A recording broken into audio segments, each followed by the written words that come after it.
nuestras convicciones en torno al dinero. Sabe que el dinero está en la mente de la gente hoy. ¿Tendré suficiente para los gastos de la semana? ¿Me alcanzará para la universidad de mis hijos? ¿Me atrasaré más en mis pagos? ¿Qué voy a hacer con toda esta deuda? Así que al pensar en el dinero en su vida, todo el mundo quiere tener algo, ¿verdad? El dinero no tiene nada de malo ni perverso en ello, depende de su uso. Entonces, al pensar en el lugar que ocupa el dinero, y todos los políticos dicen, tendremos más empleos, implicando que tendremos más dinero y por ende mejorarán las cosas. Es una promesa que en verdad no pueden probar, pero lo dicen. Así que hoy deseo hablar de su convicción personal particular en cuanto al dinero en su vida. Si alguien dijese, pues, ¿en qué parte de la Biblia está eso? Le sorprendería saber con qué frecuencia habla Dios del dinero en la Biblia.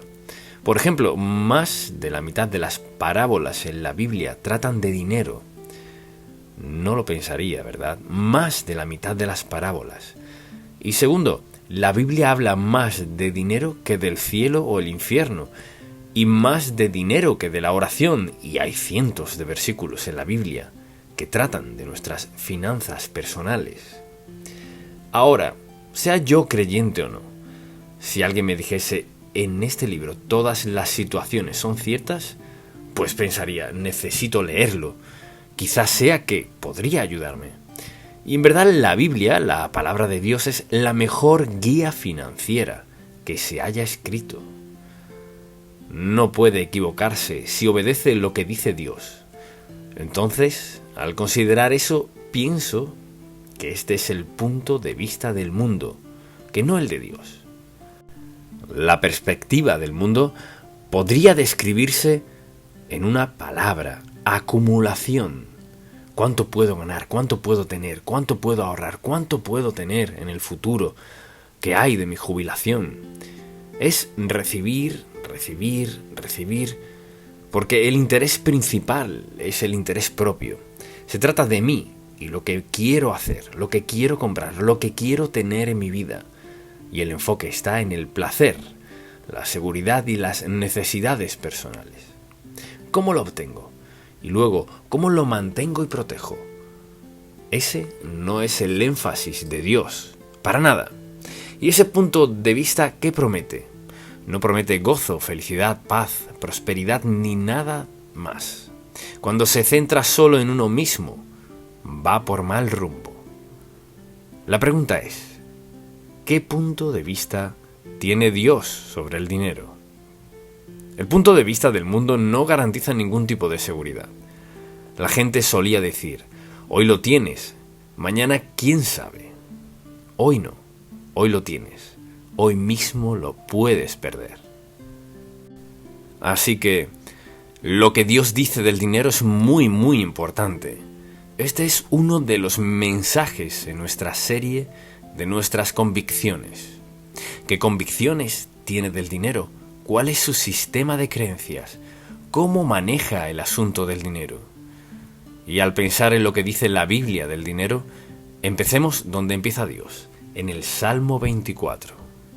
Le invito a acompañarme y vea lo que dice en el primer versículo. De Jehová es la tierra y su plenitud, el mundo y los que en él habitan. Así que el punto de vista de Dios es este: soy dueño de todo. Dios es el único que puede decir soy dueño de todo. Pero esa es la verdad básica del dinero. Y es que Dios es dueño de todo. Dios es dueño de la tierra, de toda la tierra, de las estrellas, de todo lo demás. Fíjese, si todo le pertenece a Dios, ¿quiénes tenemos el privilegio de manejar una parte? Nos convertimos en mayordomos del dinero de Dios. Y no me refiero a billetes y dólares, sino a todo lo que Dios nos da. Y al pensar en que Dios es el dueño de todo, ¿cuál es la palabra clave? Bueno, la palabra clave del mundo es acumula, acumula, acumula. Pero la palabra de Dios, la palabra clave de Dios es distribuye, distribuye. Y esas dos sencillas palabras describen dónde estamos. Quienes quieren tener todo lo que puedan y quienes quieren dar todo lo que puedan. Permítame preguntarle, ¿quién cree usted que es más feliz? ¿Quienes se esmeran en tener todo lo que pueden o quienes se esmeran en dar todo lo que pueden? Bueno, la imagen es que por un lado quienes tratan de mantenerlo todo tienen una especie de reserva, pero quienes tratan de dar son como un canal. Pasa por nosotros a donde Dios quiera. Eso hacemos. Dios bendice, bendice y bendice. Y pienso que hay dos aspectos de dar. Uno de ellos es motivar, o sea, el incentivo de dar. Y el segundo es una advertencia. Y por lo general, cuando Dios da aliento, también da una advertencia. Así que primero que todo, veamos el aliento. Vayamos a Lucas, capítulo 6, versículo 38, muy conocido. Y deseo que escuche con atención, quien quiera que sea usted y donde sea que escuche. Aquí está lo que dice la Biblia. Cuando leo este versículo, veo esto. Dice, dad. Dad y se os dará. Lo que dé regresará. Medida buena, apretada, remecida y rebosando, darán en vuestro regazo. Porque con la misma medida con que medís, os volverán a medir.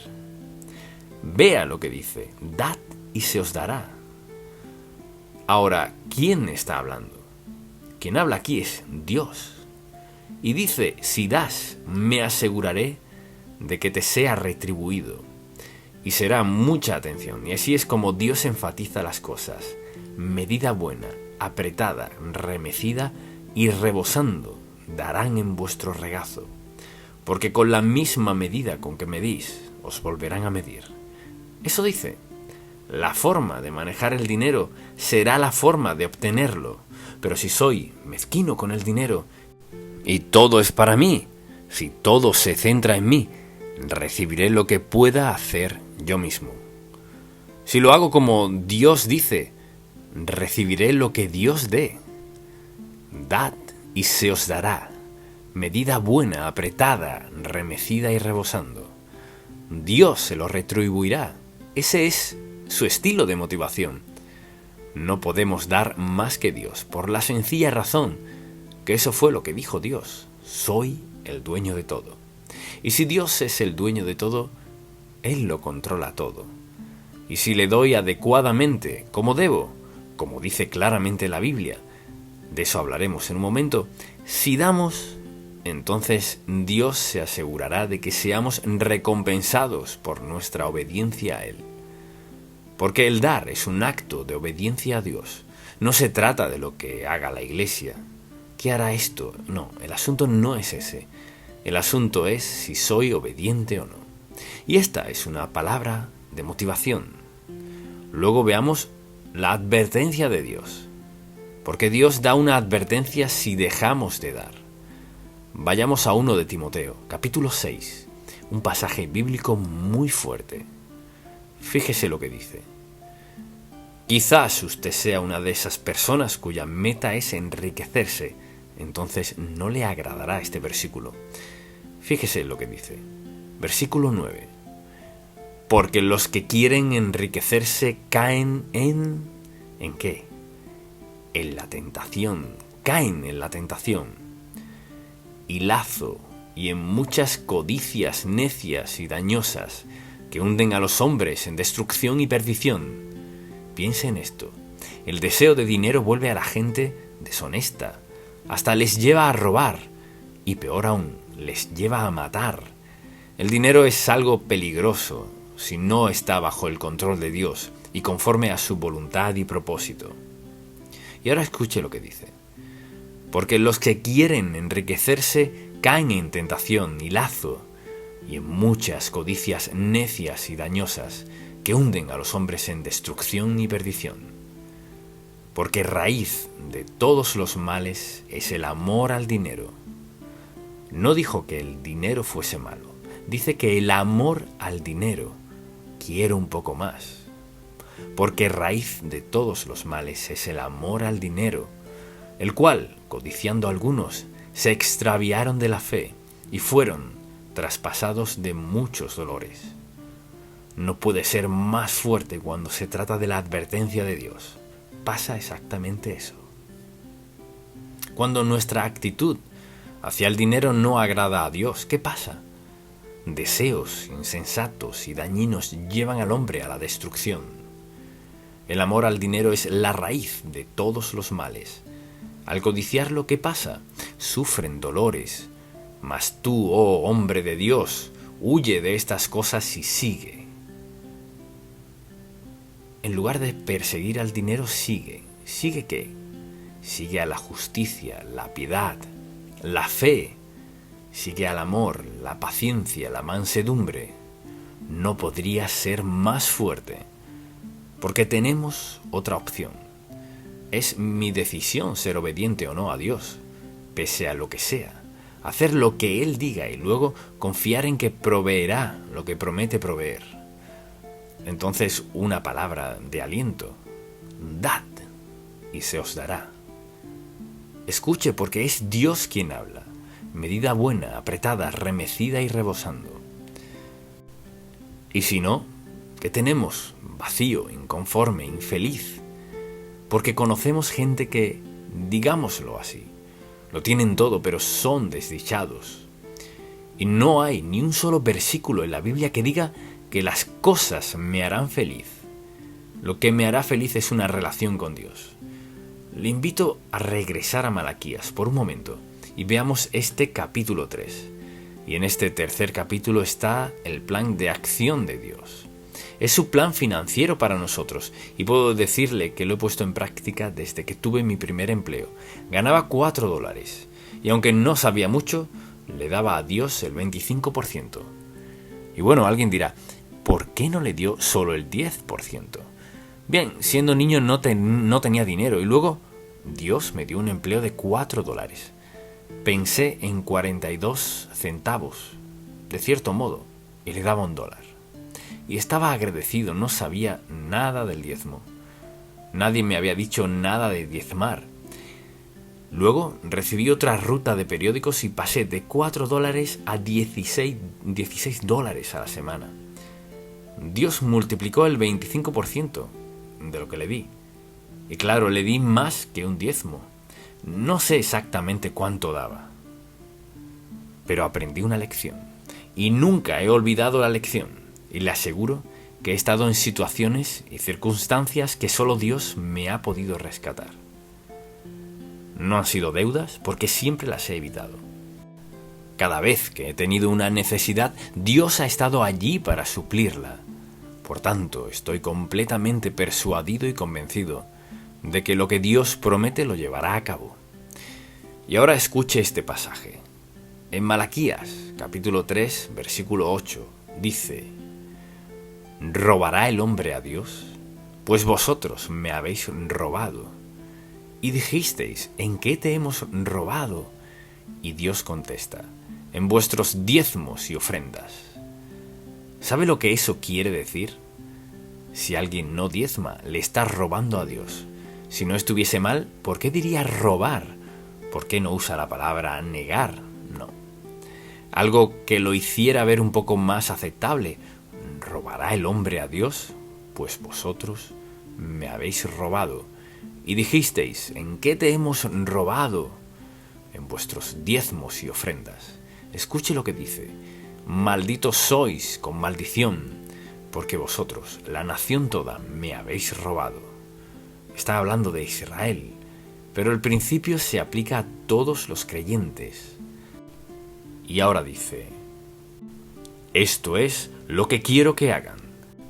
Traed todos los diezmos al alfolí, la iglesia, en aquel tiempo el templo, y haya alimento en mi casa, y probadme ahora en esto, dice Jehová de los ejércitos, si no os abriré las ventanas de los cielos, y derramaré sobre vosotros bendición hasta que sobreabunde.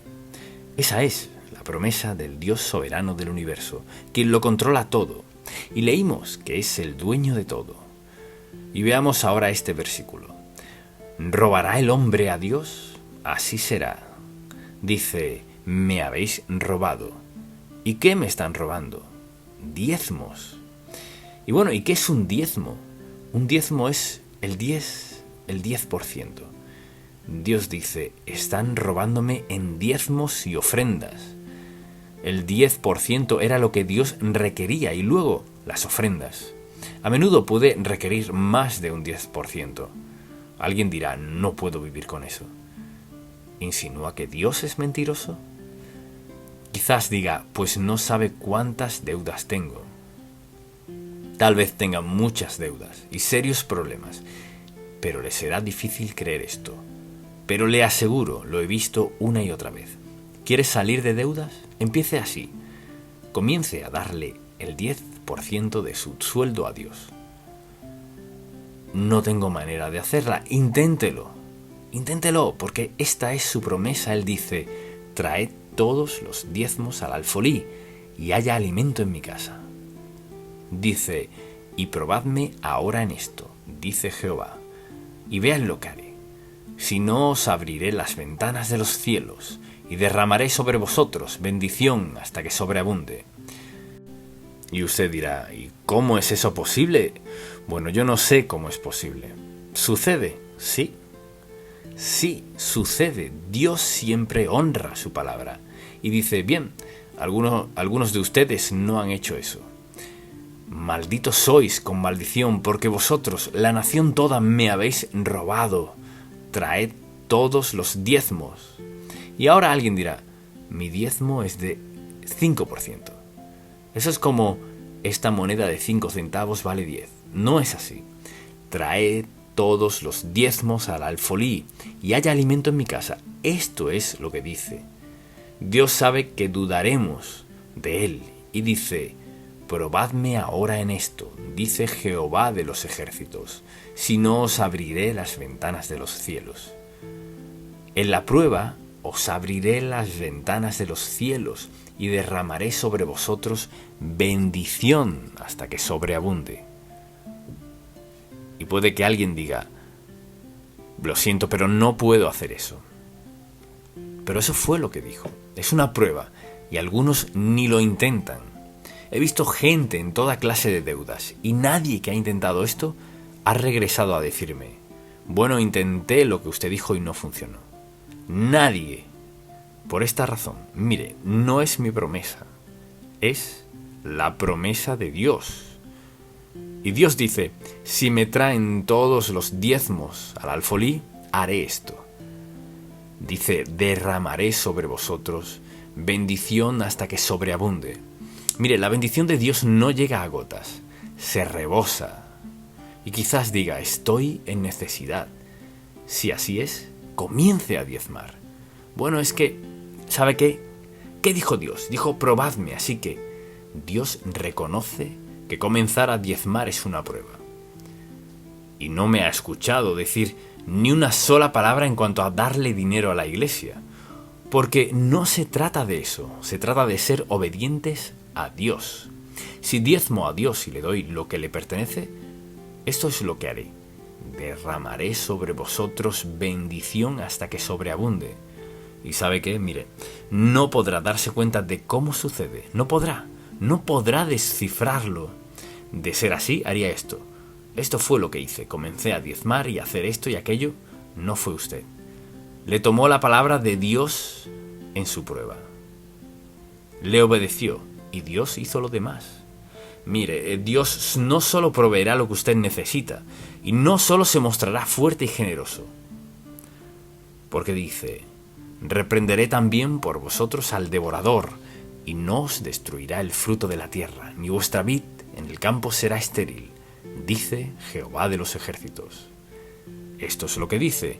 No solo eso, no solo viene con obediencia lo que he requerido, sino que les protegeré. Dios dijo, protegeré sus cosechas. O sea, lo que está diciendo es, al ponerme a prueba y al darme el diezmo que me pertenece, porque soy dueño de todo y eso es lo que requiero que me devuelvan, esto es lo que pasará. Verá que Dios le protegerá. Mire, Dios no mendiga dinero porque lo necesite. ¿Recuerda dónde empezamos? Dios es el dueño de todo. Así que no es que necesite algo. Él no necesita nada. Él quiere que lo amemos, que lo obedezcamos y sigamos, porque esa es la forma más sabia de vivir y es la vida que Él nos tiene. Y al ver lo que hace el mundo frente a lo que Dios dice, le aseguro que Dios no se quedará corto en ningún lado.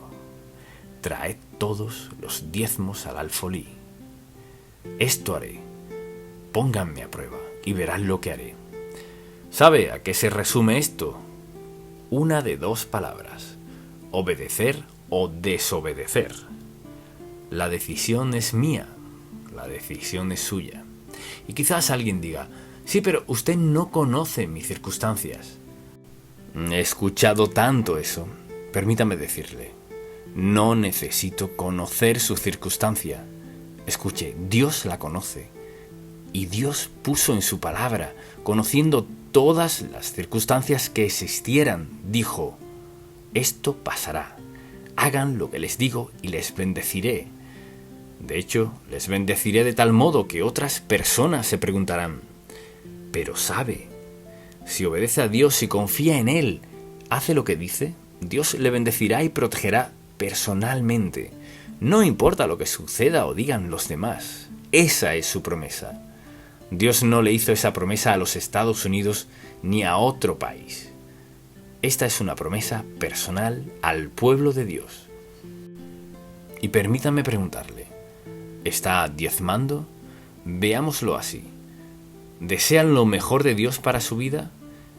¿Cree que Dios dice la verdad? Él es el dueño de todo. Dios pide un diezmo. Y Él promete rebosar con bondad y protección, cuidado y bendiciones en su vida. Es cuestión de creerlo o no. Y puedo decirle, en todos estos años, Él cumple su palabra cada vez. La cumple. Entonces, sabía que usted tendría su propia forma de manejar sus finanzas, pero sabía que no estaría feliz. Pienso en cuántas personas se divorcian por dinero, y quienes pierden su empleo por dinero, y se pierden relaciones por dinero, y no pagan sus deudas. O sea, cuando obedecemos a Dios, tendremos suficiente, quizás más que suficiente, porque tendremos paz, felicidad, contentamiento en nuestra vida. Y sobre todo, viviremos en una relación de obediencia a nuestro Padre Celestial. La decisión es nuestra, y mi oración es que usted tome la decisión sabia. A lo mejor alguien dice: bueno, yo es que no soy cristiano.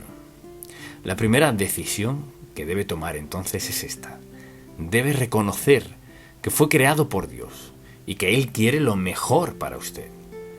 Lo que significa que la decisión más importante en su vida es aceptarlo como su Salvador personal.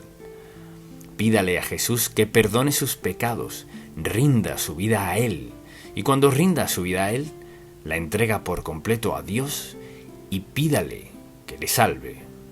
Porque Él dijo que si confesares a Jesús como Salvador y creyeres en tu corazón que Dios le levantó de los muertos, serás salvo. Y entonces su futuro eterno se definirá.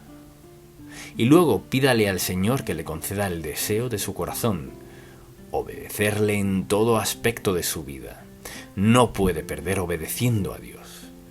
Y esa es mi oración por usted, que le obedezca, y donde sea que esté económicamente, vaya a casa y diga: está bien, Señor, no puedo lograr que esto funcione, pero fíjese en esto, al ver cuánto debo y lo que necesito hacer, no puedo lograr que esto funcione. Luego, regrese a Malaquías, capítulo 3, a una palabra: te probaré. Así que debe decidir. Y piense en cuán sencillo es. Hay que decidir: ¿estoy dispuesto a creer al Dios que creó todo el universo y quien lo mantiene? ¿Estoy dispuesto a creer la palabra de Dios, que es totalmente cierta? ¿Estoy dispuesto a creer todo eso? ¿O creo que soy tan listo para hacerlo sin Dios? Bueno, déjeme decirle, no somos tan sabios para hacerlo sin Dios. Y sabe, a veces creo que hay personas que dicen: bueno, no creo que tenga que hacer todo eso. No tiene que hacerlo. Pero si es sabio, lo hará. Gracias, Padre, por haberlo hecho tan sencillo. Si sabemos contar hasta 10, podemos diezmar. Y si en verdad queremos serte obedientes, has prometido hacer rebosar nuestra copa llena, que sobreabunde. Así que hoy venimos a decir gracias, Señor, por darnos dirección clara, instrucción sencilla y sabiduría, querido Padre, para obedecerte y verte obrar. En el nombre de Jesús. Amén. El desafío de la fe que titubea. Se pregunta a menudo por qué Dios no ha contestado su oración, si ha acudido a Él una y otra vez por el mismo asunto. Se lo dice, le da todos los detalles, pero no pasa nada. ¿Podría ser debido a su fe? No que no la tenga, sino que su fe titubea. Hoy es firme y en la noche no está seguro.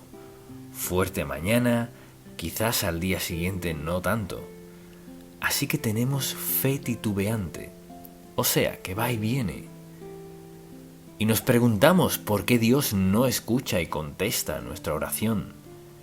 En Santiago, capítulo 1, le invito a acompañarme al segundo versículo del capítulo 1, que dice: Hermanos míos, tened por sumo gozo cuando os halléis en diversas pruebas.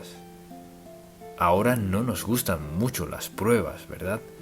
Pero dice que lo tengamos por gozo, sabiendo que la prueba de vuestra fe produce paciencia.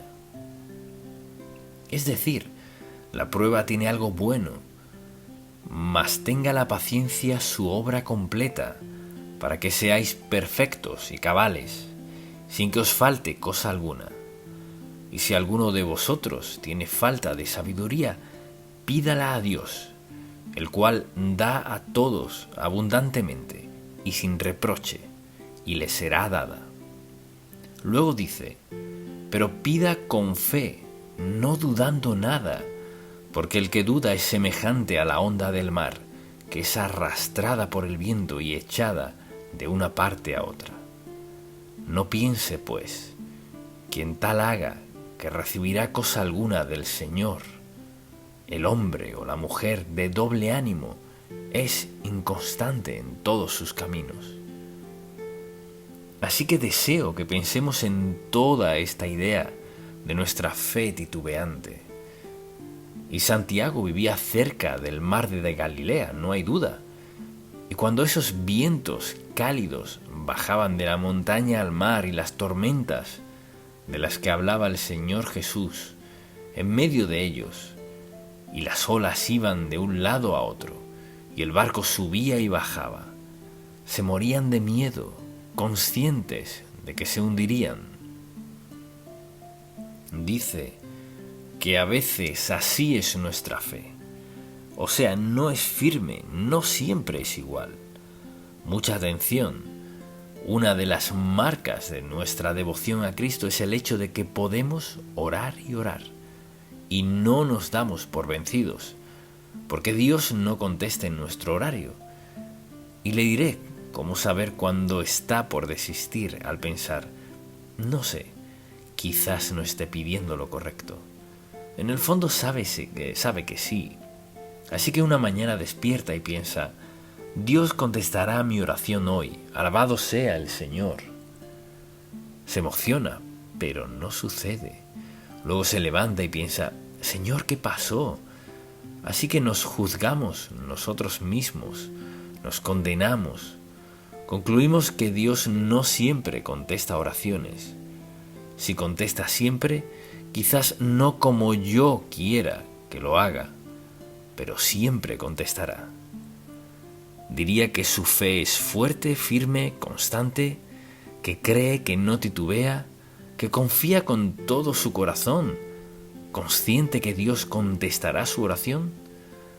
O diría, para ser sincero, puedo creer en Dios siempre y cuando tenga un poco de aliento, pero a veces pienso: Dios mío, ¿dónde estás? ¿Dónde estás, Señor? ¿Por qué no has contestado mi oración? ¿Cree que quejándose con Dios hará que conteste su oración? No, porque eso dice, Dios está cumpliendo su tarea. O sea, cuando discutimos con Dios, ¿qué hace Él? Primero, nos muestra que somos impacientes. Y segundo, no sabemos su voluntad. Tercero, no estamos listos. Entonces, lo que para nosotros pareciera un error u olvido por parte de Dios, para nada lo es. Y lo que hacemos no nos gusta reconocer, que comenzamos a dudar lo que Dios dice. Pedid y se os dará, buscad y hallaréis, llamad y se os abrirá. Bueno, Señor, he estado pidiendo desde el lunes y no tengo respuesta. Luego le citamos otros versículos y no parecen impresionar a Dios para nada. ¿Y qué sucede? Cuando nos damos cuenta ya pensamos, no lo hará. O sí lo hará, quizás sí, quizás no. Y así nuestra fe sube y baja. La fe que fluctúa no recibe nada de Dios. Entonces, pensemos por un momento. ¿Qué hace que nuestra fe fluctúe así? Cuando decidimos llevarnos por nuestros sentimientos en lugar de por la palabra de Dios, al mover nuestros ojos de su palabra y sus promesas a lo que sentimos, comenzaremos a estar inestable en nuestra fe. Y Dios lo sabe. Lo maravilloso de esta palabra es que nunca hay que cuestionar lo que dice Dios. Lo que dice no solo es cierto a veces, sino que es verdad siempre. Cuando decidimos llevarnos por nuestros sentimientos en vez de su palabra, nuestra fe estará arriba hoy y abajo mañana. Así que ponemos nuestros sentimientos primero. Esa es una de las razones por las que flaqueamos. Segundo, cuando sucumbimos a la razón en vez de creer en Dios. En otras palabras, no podemos llevarnos por la razón, porque la razón y la fe no siempre están de acuerdo. La razón de Dios, por ejemplo, para no contestar mi oración como le pedí, quizás no sea la misma que se me ocurriría. Por ejemplo, cuando acudimos a Dios y le pedimos algo grande, tenemos razones de toda índole para creer que contestará nuestra oración. Puede ser que Dios vea algo que aún no hayamos considerado y no tiene la intención de contestar nuestra oración hasta que confronte eso. Así que, si hay alguna reserva, alguna duda, alguna instancia en la que Dios esté esperando, es porque tiene una razón legítima, buena, divina y útil para ello. Creo que a menudo los creyentes, porque Dios no contesta nuestra oración cuando esperamos, lo que sucede es que dudamos, hacemos pucheros y pensamos, no tiene caso orar más por lo que le pedí a Dios. Y de vez en cuando conozco a alguien que me dice, escuché que está hablando de la oración, yo oraba. Le digo, ¿cómo que oraba? Bueno, antes oraba y Dios no contestó mi oración, así que me olvidé de eso, desistí, pues Dios no contesta mi oración. Es sorprendente lo infantiles que podemos volvernos cuando las cosas no pasan como y cuando esperábamos. Entonces pregúntese, ¿me guío por la razón o por la palabra de Dios? Y luego, en tercer lugar, no vemos a Dios actuar en nuestras circunstancias. O sea, si no vemos a Dios actuar en nuestras circunstancias, dudaremos de lo que ocurre. Recuerde que como seguidores de Cristo nada puede sucedernos a menos que Dios lo permita. Así que, dificultad, adversidad, dolor, sufrimiento, momentos de duda, ¿por qué los permite? Porque está tratando de edificarnos. Entonces no logramos ver a Dios en nuestras circunstancias. Lo que pasa es que comenzamos a tambalear en nuestra fe. ¿Cómo Dios nos ayuda a crecer si no nos pone a prueba? Si no lo hace, si no permite que enfrentemos situaciones que no entendemos, que no nos gustan, que a menudo nos llevan a su palabra. Pienso en ocasiones en las que he estado en situaciones y he pensado, Señor, tienes que hablarle a mi corazón. Y abro la Biblia en algo así. el consejo de Jehová permanecerá para siempre. Por casualidad llegué a este pasaje. Pero eso es lo que suele hacer Dios, no siempre, pero me lleva justo al versículo bíblico que sabe que necesito.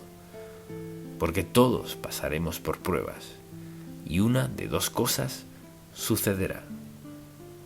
O voy a Dios, confío en Él, voy a su palabra y fortalezco mi fe, o me hallaré tambaleando y perdiendo el tiempo, y a menudo allí es donde la gente se mete en problemas.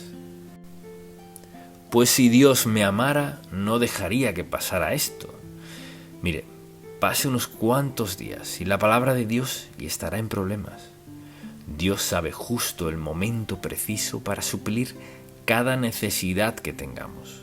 Y a veces espera mucho tiempo, Y desistimos y volvemos, desistimos y volvemos, desistimos y volvemos. Recuerde esto, mucha atención. Si ha pedido algo dentro de la voluntad de Dios, relájese. Vendrá en su tiempo, cuando Dios sepa que usted está listo y Dios está listo. Y recibirlo en ese momento facultará que Dios logre lo que quiere lograr en su vida. Pues Dios está a cargo y a veces escuchamos consejos negativos de otras personas. ¿Cuántas personas le han dicho, bueno, debes estar pidiendo algo equivocado porque ¿cuánto tiempo has estado orando por eso? Entonces piense en por qué se encuentra titubeando en su petición de oración. Porque piense en esto, ¿cómo lo llamamos? ¿Nuestro qué? Padre. Nuestro Padre Celestial le ama. Y piense en esto la próxima vez que crea que a Dios no le importa. Lo único que tiene que hacer es recordar esto. Ve a la cruz. ¿Quiere saber si le importa o no? Ve a la cruz. No hay nada que iguale eso. No hay amor igual a lo que hizo Dios mediante su Hijo Jesucristo en el Calvario. Nada igualará eso. Entonces, cuando desistimos, no nos damos cuenta de lo que Dios planea. Él siempre planea algo bueno, sea lo que sea. Entonces, si escuchamos consejos negativos, tendremos problemas. Mire, si ora a Dios por algo en su vida, quizás sea mejor que se lo reserve para usted. Algunos asuntos puede pedirle a otros que le ayuden a orar, como es natural. Pero luego hay otros que Dios solo quiere que sean ustedes dos, los dos solos para confrontarlo. Él le dice, no le hables a nadie más de esto, solo habla conmigo. Y dirá, está bien, Señor, he estado hablando contigo 3 meses y nada pasa. Sí, mucha atención, sí ha hecho. Escuche, cuando crea que Dios no ha hecho nada, Él ha tenido 3 meses para trabajar en usted y para prepararle para la respuesta. Y a menudo, justo antes de que Dios nos lo tenga todo listo, queremos desistir. Decimos, Dios no me ha escuchado. Nos alejamos de Dios en un punto crucial de nuestra vida. No olvide eso. Lo veo que sucede siempre. He estado orando. ¿Y qué sucede? Pues ¿sabe qué? He decidido que Dios no me ha escuchado. Sí lo ha hecho. Piense en esto. ¿Por qué no habría de escucharle? Usted dirá, pues no soy salvo. Dios está esperando que reconozca su pecaminosidad, que clame a Él para que le salve. Así que no desista de Dios. Él sabe justo dónde está en su vida. Y además, cuando enfocamos nuestra mente en nuestras circunstancias y no en Dios, ¿qué hace Dios? Recuerde esto. Dios siempre tiene como objetivo nuestro amor, devoción y compromiso con Él. Nuestra mente está en algo más. Su mente está en lo que edificará nuestra relación. Entonces, al pensar en enfocarnos en las circunstancias y pensamos, ¿cómo Dios? O sea, ahora que ha pasado esto, ¿cómo podría Dios hacer algo con esto? No podemos apurar a Dios, no podemos apresurarlo. ¿Le importa a Dios? Sí, ¿Le interesa a todos? Sí. ¿Se interesa por todos? Sí. Pero Dios sabe lo propicio, el momento, el lugar, la persona, lo que sea. Dios sabe justo lo que necesitamos, sabe justo el momento para proveerlo, sabe hasta cuándo retenerlo hasta que capte nuestra atención. ¿Diría que Dios quiere lo mejor para usted o solo lo bueno? Lo mejor. Quiere lo mejor para nosotros. Hay que estar dispuestos a esperar lo mejor. Circunstancias. No podemos dejarnos llevar por ellas. Desde luego, uno de nuestros problemas es que no conocemos los caminos de Dios. O sea, no hay nada en la Biblia que diga, pedid y se os dará de inmediato. Eso deseamos que diga, pero no lo dice. Y al pensar en cómo actúa Dios, mucha atención. Lo que sea que le pidamos, que quizás sea la voluntad de Dios, por lo general, no solo tiene eso en mente, sino también algo más. Dios es amoroso. Dios no está tratando de privarnos de nada bueno. Nuestra fe comienza a flaquear porque no lo recibimos cuando y como lo queremos. Y puede ser que no lo recibamos mediante quien esperábamos que viniera. Y mientras más entendemos los caminos de Dios, más pacientes seremos en cuanto a oraciones contestadas. Porque a veces Dios retiene mucha atención. Dios retiene lo que buscamos, porque tiene algo mejor de lo que buscamos. Piénselo. Dios, su Padre Celestial, ¿por qué habría de privarle de algo que sea bueno para usted? ¿Por qué le daría algo inferior a lo mejor? Dios tiene grandes planes para todos nosotros. Y tienen que ver con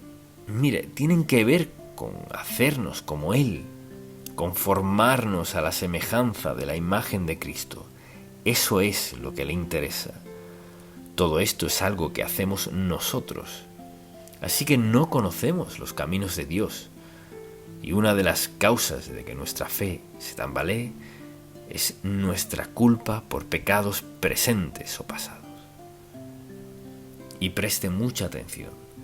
Al hablar con gente a lo largo de los años, uno de los obstáculos más grandes al confiar en Dios es ver atrás.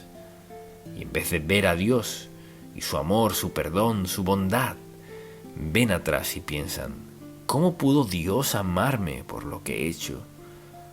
¿Cómo pudo Dios amarme con lo que he visto, a dónde he estado, lo que he sido? Así nos juzgamos y al diablo le encanta eso. Dios no quiere que veamos atrás, sino directo a Él. Dios perdona todo pecado, lo limpia con la sangre de Cristo. Somos sus hijos. Está conformándonos a su semejanza. Actúa en nuestra vida a diario porque sabe dónde estaremos al final. Entonces, pregúntese, ¿es su fe firme, fuerte, inamovible o es insípida? No sea como las olas del mar que van y vienen. Entonces, ¿cómo corregimos nuestra fe titubeante? La corregimos al hacer estas preguntas. Tengo una lista. Hágase las siguientes preguntas. Número 1. ¿De dónde vienen estas dudas? ¿De dónde vienen estas dudas? Quizás algo en su pasado, quizás algo en su vida. Mire, cuando le pregunta a Dios sobre su vida y está viviendo en pecado, tendrá confusión. Un espíritu de confusión envolverá la vida de una persona que está viviendo en pecado y hablando con Dios. Tendrá un sentimiento de confusión. ¿Y de dónde vienen estas dudas? Segundo, piense en esto. ¿Prometió Dios suplir todas mis necesidades? Pues escucho un par de sí. ¿Cuántos aquí dirían, Dios sí, Él ha prometido suplir todas mis necesidades? Amén. ¿Lo ha hecho? No solo lo ha prometido. Preste mucha atención. Dios suplirá todas nuestras necesidades. No todo lo que quiero, no todos mis deseos, sino todas mis necesidades. ¿Y por qué no suple todos mis deseos? Porque me ama demasiado. Si mis deseos entran en conflicto con la palabra de Dios, Dios no los concederá. ¿Por qué? Porque nos ama demasiado para darnos lo que no debemos tener. Gracias a Dios que no me ha dado algunas cosas que le he pedido. Porque mire, Él siempre tiene algo mejor. Y piense en esto. Todos diríamos, sí, ha prometido suplir nuestras necesidades. Piense en esto. ¿Acaso no prometió estar con nosotros en todo momento? ¿Cuál es el versículo? Bien corto. No te desampararé ni te dejaré. ¿Cuántos aquí se han sentido olvidados y abandonados por Dios? Los demás no están siendo francos. Seguro que en algún momento ha pensado, Señor, ¿dónde estás? Dios, ¿por qué no estás contestando mi oración? ¿Qué pasa? Dios siempre está interesado en acercarnos a Él y hacer que nuestra vida cuente. Quizás alguien diga, a veces no siento la presencia de Dios. Mire, ¿por qué Dios lo habrá hecho así? Que a veces no sentimos su presencia. ¿Por qué lo haría? ¿Tiene una buena razón? Seguro. Porque no quiere que nos llevemos por nuestros sentimientos. Sabía que vacilaríamos. Hoy me siento genial. Dios estaba tan cerca ayer. No encuentro a Dios por ningún lado. O sea, si nos llevamos por sentimientos, nunca sabríamos dónde estamos en nuestra relación con Dios. Nos guiamos ¿por qué? Por la verdad. Nos guiamos por la verdad. No te desampararé ni te dejaré. Nos guiamos por la verdad de la palabra de Dios. Luego, escuche esto. ¿Acaso no nos dio Dios uno de los mayores dones? Y es que, desde que somos salvos en nosotros, habita el Espíritu Santo. O sea, escuche, Dios dice, enviaré al Espíritu Santo, quien estará con vosotros y sobre vosotros. Y será su guía, Él será su consolador, el Paracletos, Él será su ayudador. Él será la fuente de su fortaleza. Él estará allí, de su lado, en cualquier momento, en cualquier lugar, en cualquier circunstancia. Él será quien les fortalecerá, les capacitará, será su vida misma. Esa es nuestra seguridad, esa es nuestra certeza absoluta. Entonces, una vez que usted acepta a Cristo como su Salvador, escuche esto, Dios le ama tanto que no puede perderse. Mire, una vez que Dios escribe su nombre en el libro del Cordero, confía en Él como su Salvador. No hay nada en la Biblia sobre borrones, no lo hay. Nadie puede borrar su nombre del libro de la vida del Cordero, porque está escrito con tinta divina indeleble. No puede borrarse bajo ninguna condición. Una vez, salvo por la gracia de Dios, mucha atención. La gracia dice desde el principio, no lo merezco. La gracia consiste en amor, perdón, limpieza y aceptación. Una vez que lo acepta como su Salvador personal, su nombre es escrito en el libro de la vida. ¿Y qué? Peca contra Dios.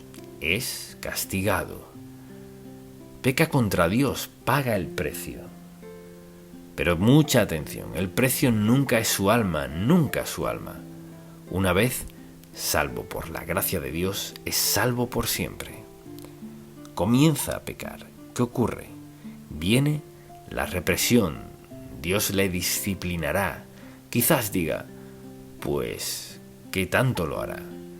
Dios lo hará hasta que usted crea que no puede soportarlo más y se enderece con él. Quizás allí se encuentre usted hoy. Tal vez deba admitir, ¿sabe? Me salí de la voluntad de Dios hace tiempo ya y le dije a Dios que ya no quería vivir de esa manera. No funcionó para mí. Así que vine esta mañana esperando escuchar algo que me ayudara.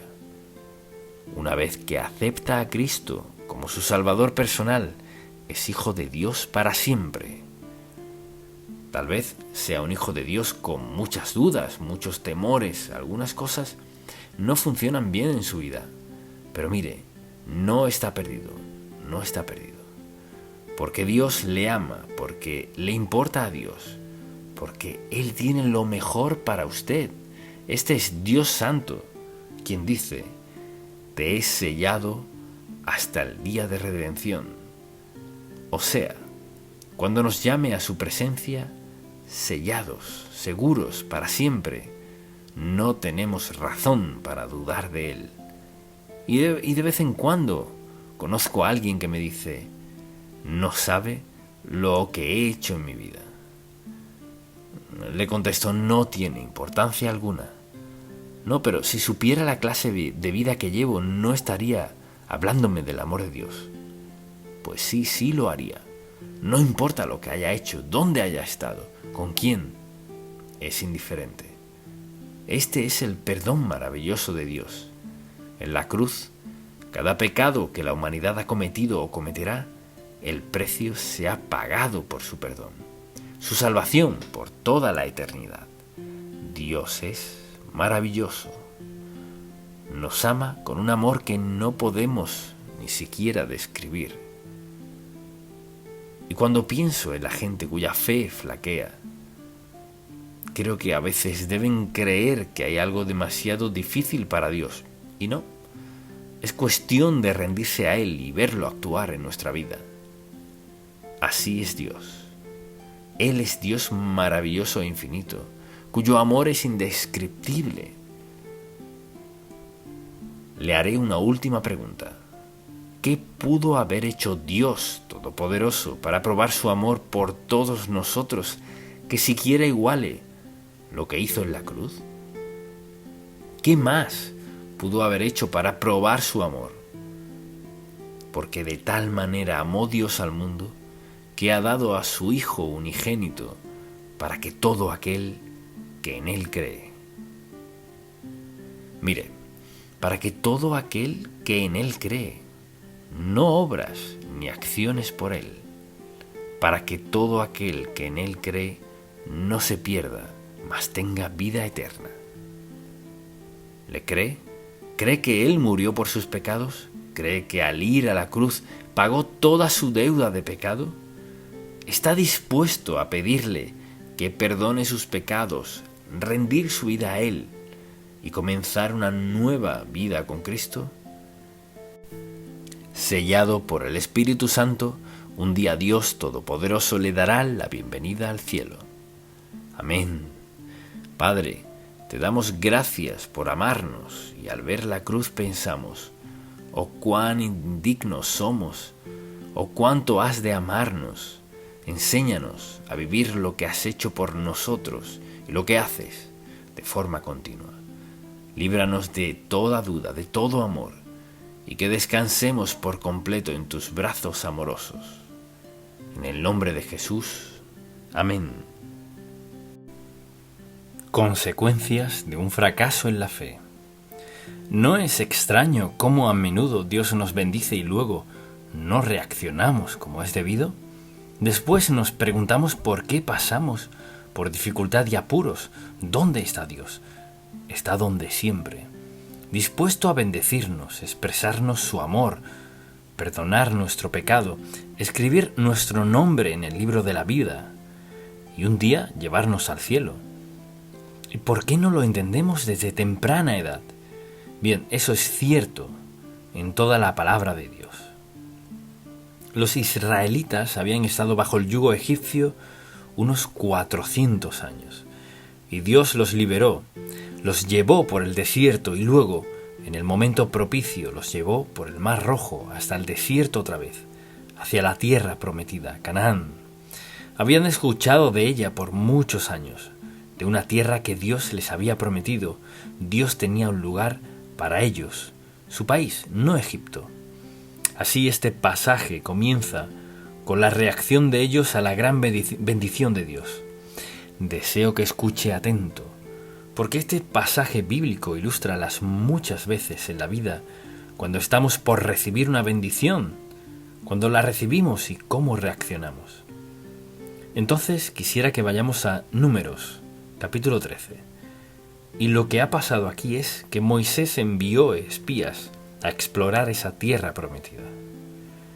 Así sabían que tendrían que pelear y tomarla en guerra, y esta fue la reacción de ellos. Moisés envió a alguien de cada tribu, y en el versículo 27 le dan un informe de lo que vieron. Ciertamente fluye leche y miel, y este es el fruto, y siempre hay esta clase de gente en cualquier grupo.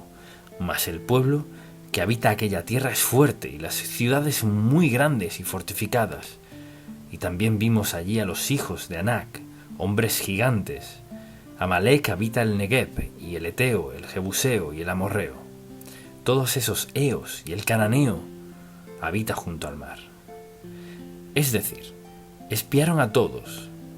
Entonces Caleb hizo llamar al pueblo delante de Moisés y dijo: subamos luego y tomemos posesión de ella, porque más podremos nosotros que ellos. Mas los varones que subieron con él dijeron: no podremos subir contra aquel pueblo, porque es más fuerte que nosotros. Y hablaron mal entre los hijos de Israel, hablaron mal de la tierra que habían reconocido, diciendo: la tierra por donde pasamos para reconocerla es tierra que traga a sus moradores, y todo el pueblo que vimos en medio de ella son hombres de grande estatura.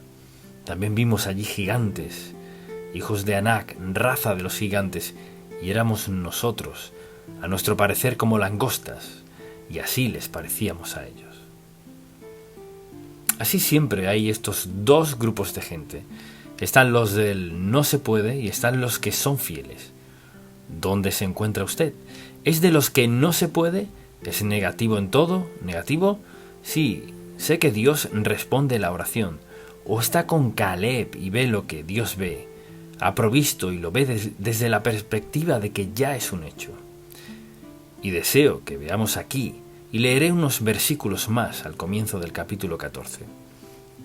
Después de haber escuchado el informe, entonces toda la congregación gritó y dio voces, y el pueblo lloró aquella noche, y se quejaron contra Moisés y contra Aarón, todos los hijos de Israel. Y les dijo toda la multitud: ojalá muriéramos en la tierra de Egipto, o en este desierto ojalá muriéramos.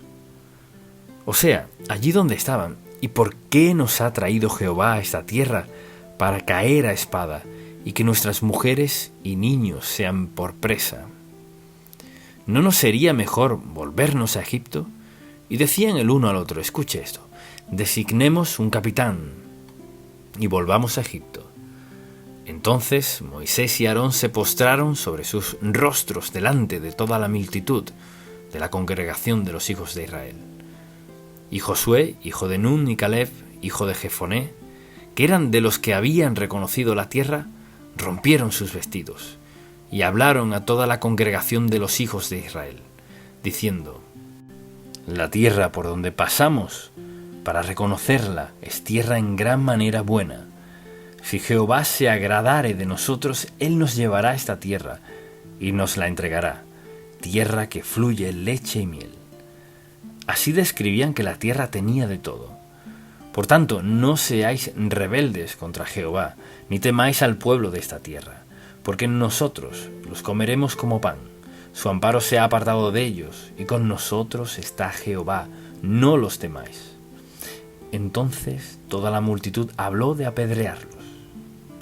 Pero la gloria de Jehová se mostró en el tabernáculo de reunión a todos los hijos de Israel. Y Jehová dijo a Moisés: ¿hasta cuándo me ha de irritar este pueblo? ¿Hasta cuándo no me creerán con todas las señales que he hecho en medio de ellos? Yo los heriré. Entonces, lo que deseo que veamos aquí es esto. Un principio muy importante con el cual nos vemos confrontados en nuestra vida diaria o casi a diario, de un modo u otro. Y es las consecuencias de tener un fracaso en la fe. Un fracaso en la fe es no confiar en Dios cuando confrontamos un desafío, una prueba o una tentación. todos seremos probados y tentados a veces, seremos tentados a volver, y eso acarrea consecuencias. Y así se encuentran diciendo no a la promesa de Dios Todopoderoso, que había sido explorada por 2 siervos fieles, y ahora estaban en la frontera y a punto de cometer el mayor error de sus vidas. A menudo nos esperan las mejores bendiciones de Dios, espirituales y otras, si andamos en su senda, seguimos su tiempo, esperamos y confiamos en Él, y nos movemos cuando diga. Oh, es tan bueno. ¿Cuántas veces has sufrido un fracaso en la fe? De eso se trata todo este tema. Es decir, un fracaso en la fe. Y eso puede pasar tanto en asuntos pequeños como en los grandes. Entonces, ¿cuál fue la reacción de ellos? Profunda decepción. Toda la congregación gritó y dio voces, y el pueblo lloró aquella noche. Mire, estaban en la frontera de la tierra prometida, la que fluye leche y miel, y una tierra que habían soñado y orado y creído en Dios todos esos años. Y ahora, por lo que alguien dijo, mucha atención, mas el pueblo que habita aquella tierra es fuerte, y las ciudades muy grandes y fortificadas. Cuídese de esa gente. Cuídese de esa gente en su vida, los no se puede. De algún modo, no pueden aceptar el hecho de que Dios quiere hacerlo por usted. No tiene nada que ver con si lo merece o no. ¿Hay alguien aquí libre de pecado? No. Por supuesto que no. Por eso se llama gracia. Gracia, no algo que merezcamos. Gracia, el increíble y maravilloso amor de Dios. Así fue su fracaso en la fe. Desarrollaron una visión distorsionada de sus circunstancias. Sabemos lo que Dios ha hecho. ¿No es interesante cuán rápido olvidamos las respuestas a nuestras oraciones? Y creo que mucha gente que aceptó a Cristo como su Salvador no pueden creer que Dios les dé dones espirituales, que Dios los fortalezca, que responda a sus oraciones, les dé paz, gozo, guía, dirección en su vida. No pueden creerlo. Así que quieren ser confundidos, quieren vivir confundidos. Bueno, creo que soy salvo, pero a veces no sé si lo sea o no. Y dudar de Dios y vivir en un nivel inferior a su plan para nosotros es insensato e innecesario. Un fracaso en la fe. Lo tercero que debemos ver aquí es que ellos causaron sufrimiento a todos. Toda la nación sufrió por su fracaso en la fe, toda la congregación. En el capítulo 14, versículos del 1 al 10, todas las familias, y mire, mejor lo leo porque creo que debemos verlo. Esto decidieron. Dios estaba hablando aquí, en el versículo 20 del capítulo 14. Lo leeré porque deseo que lo grabe en su mente. Entonces Jehová dijo: Yo lo he perdonado conforme a tu dicho, mas tan ciertamente como vivo yo, y mi gloria llena toda la tierra, todos los que vieron mi gloria, todos los que vieron mi gloria y mis señales que he hecho en Egipto y en el desierto, y me han tentado ya 10 veces, y no han oído mi voz, no verán la tierra de la cual juré a sus padres. No, ninguno de los que me han irritado la verá. Pero a mi siervo Caleb, por cuanto hubo en él otro espíritu y decidió ir en pos de mí, yo le meteré en la tierra donde entró, y su descendencia la tendrá en posesión. Ahora bien, el amalecita y el cananeo habitan en el valle. Volveos mañana y salid al desierto, camino del Mar Rojo. Y Jehová habló a Moisés y a Aarón, diciendo: ¿Hasta cuándo oiré esta depravada multitud que murmura contra mí, las querellas de los hijos de Israel, que de mí se quejan? Diles: vivo yo, dice Jehová, que según habéis hablado a mis oídos, así haré yo a vosotros. Escuche esto. En este desierto caerán vuestros cuerpos, todo el número de los que fueron contados de entre vosotros, de 20 años arriba, los cuales han murmurado contra mí. Vosotros a la verdad no entraréis en la tierra, por la cual alcé mi mano y juré, exceptuando a Caleb, hijo de Jefone, y a Josué, hijo de Nun. Pero a vuestros niños, de los cuales dijisteis que serían por presa, yo los introduciré, y ellos conocerán la tierra que vosotros despreciasteis. En cuanto a vosotros, vuestros cuerpos caerán en este desierto, y vuestros hijos andarán pastoreando en el desierto 40 años, y ellos llevarán vuestras rebeldías hasta que vuestros cuerpos sean consumidos en el desierto. Cuando un Dios nos ofrece algo, cuando nos llama a hacer algo que es justo, bueno y santo, y nos promete una bendición, a menudo hay un severo castigo por no aceptar lo que Dios nos da. Mire, fue una gran bendición. Bien, Dios dijo, bien, 40 años, 40 días, y dijeron no. 40 años morirán en el desierto. Y quizás alguien diga, eso me parece muy severo.